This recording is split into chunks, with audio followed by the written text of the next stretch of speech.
دوستو، شادی کے بعد حضور نبی کریم صلی اللہ علیہ وآلہ وسلم نے اپنا چچا کا گھر چھوڑ دیا اور حضرت ختیجہ کے گھر منتقل ہو گئے۔ بیوی ہونے کے ساتھ ساتھ حضرت ختیجہ اپنے شوہر کی ہمدم اور مخلص ساتھی بھی تھی۔ ان دونوں پاک ہستیوں کی زندگی خوشیوں سے بھرپور تھی۔ حضرت ختیجہ رضی اللہ تعالی عنہا کے بطن سے حضرت محمد صلی اللہ علیہ وآلہ وسلم کے 6 بچے ہوئے، 2 بیٹے اور 4 بیٹیاں۔ ان کا سب سے پہلا بیٹا قاسم تھا، جس کی نسبت سے آپ صلی اللہ علیہ وآلہ وسلم کی کنیت ابو القاسم مشہور ہوئی۔ یہ بیٹا 2 سال سے بھی کم عمر میں وفات پا گیا۔ دوسری اولاد ایک بیٹی تھی جن کا نام زینب رضی اللہ تعالی عنہا تھا۔ یہ نام خود آپ صلی اللہ علیہ وآلہ وسلم نے رکھا۔ اس کے بعد یکے بعد دیگر اللہ تعالیٰ نے 3 بیٹیاں عطا فرمائی، رقیہ، ام کلثوم اور فاطمہ رضی اللہ تعالیٰ عنہا۔ آخر میں ایک اور بیٹے کی پیدائش ہوئی جن کا نام ابراہیم رکھا گیا، جو کچھ دنوں بعد وفات پا گئے۔ شادی کے دن ہی آپ صلی اللہ علیہ وآلہ وسلم نے اپنے وفادار اور عزیز کنیز کو، جو آپ کے والد کی وراثت میں ملے تھے، آزاد کر دیا۔ اسی دن حضرت ختیجہ رضی اللہ تعالی عنہا نے اپنے ذاتی غلام زید رضی اللہ تعالی عنہا کو بطور تحفہ حضرت محمد صلی اللہ علیہ وآلہ وسلم کو پیش کیا۔ زید رضی اللہ تعالی عنہا اس وقت 15 سال کے نوجوان تھے۔ ورقہ کا نکاح یثرب کے ایک شخص سے ہوا تھا جس سے ان کے ہاں ایک لڑکا پیدا ہوا، اور اس لڑکے کی نسبت سے ورقہ کو ام ایمن کہا جانے لگا۔ دوستو، حضرت زید رضی اللہ تعالی عنہ کا واقعہ کچھ یوں ہے کہ حضرت ختیجہ رضی اللہ تعالی عنہ کے بھائی حزم کے بیٹے حکیم نے حکاز کے بڑے میلے سے زید رضی اللہ تعالی عنہ کے ساتھ ساتھ کچھ اور کم عمر لڑکوں کو خریدا تھا۔ ایک دن جب حضرت ختیجہ حکیم سے ملاقات کے لیے گئی تو حکیم نے اپنے غلاموں کو پیش کرتے ہوئے اپنی پھوپھی سے درخواست کی کہ ان میں سے کسی ایک کو منتخب کر لیں۔ حضرت ختیجہ نے حضرت زید رضی اللہ تعالی عنہ کو پسند فرمایا اور انہیں اپنے ساتھ لے آئی۔ حضرت زید کو اپنے نسب پر فخر تھا۔ ان کے والد حارث کا تعلق شمالی علاقے کے مشہور قبیلے کلب سے تھا، جو عراق اور شام کے درمیانی علاقوں میں پذیر تھا۔ ان کی والدہ بھی اس علاقے کے پڑوسی قبیلے تئی سے تعلق رکھتی تھی۔ اس قبیلے کے ایک سردار حاتم اپنی بے مثال سخاوت اور شجاعت کی وجہ سے حاتم تائی کے نام سے پورے عرب میں مشہور تھے۔ کئی سال پہلے جب حضرت زید کی والدہ اپنے بیٹے کو لے کر اپنے گھر والوں سے ملنے گئی تو ان کے گاؤں پر بنی قیس کے سواروں نے حملہ کر دیا۔ ان حملہ آوروں نے زید رضی اللہ تعالیٰ عنہ کو پکڑ لیا اور غلاموں کے بازار میں فروخت کر دیا۔ ان کے والد نے انہیں ہر جگہ تلاش کیا لیکن کامیابی نہ ہوئی۔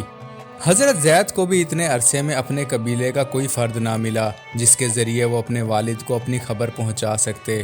کعبہ تمام عرب کے لوگوں کو اپنی جانب کھینچ لاتا تھا، خاص طور پر حج کے دنوں میں۔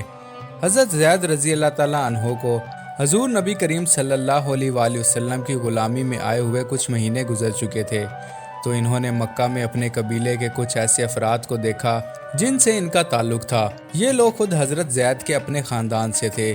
اگر وہ انہیں اس حالت میں دیکھ پاتے تو ان کے جذبات کا عالم کچھ اور ہی ہوتا۔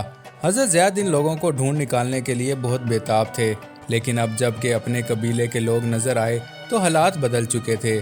وہ جان بوجھ کر اپنے گھر والوں کو اپنے حالات سے بے خبر رکھنا چاہتے تھے، لیکن ایک ایسی مشکل آن پڑی کہ اگر پیغام بھیجا گیا تو کیا صحرا کے مرد ہونے کے ناطے انہیں یہی مناسب لگا کہ وہ اپنے والدین تک اپنا حال پہنچائیں۔ انہوں نے چند سطور لکھے جن سے ان کی ذاتی کیفیت بھی ظاہر ہوتی تھی، اور ساتھ ہی گھر والوں کو یہ اطمینان بھی ہو سکتا تھا کہ ہمارا بیٹا خیریت سے ہے۔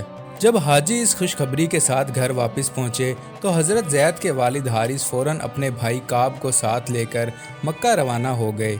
ان دونوں نے حضور اکرم صلی اللہ علیہ وآلہ وسلم سے ملاقات کی اور فدیہ کے بدلے حضرت زید رضی اللہ تعالیٰ عنہ کو آزاد کرنے کی درخواست کی۔ انہوں نے کہا، جو بھی فدیہ طلب کیا جائے گا ہم ادا کرنے کے لیے تیار ہیں۔ آپ صلی اللہ علیہ وآلہ وسلم نے فرمایا، میں اختیار زید کو دیتا ہوں، وہ جسے چاہے منتخب کرے۔ اگر وہ تمہارے ساتھ جانا چاہے تو بغیر فدیہ کے لے جاؤ، وہ تمہارا ہے، لیکن اگر وہ میرے ساتھ رہنا پسند کرے تو میں ان لوگوں میں سے نہیں ہوں کہ جو شخص مجھے پسند کرتا ہو میں اس پر کسی دوسرے کو مسلط کر دوں۔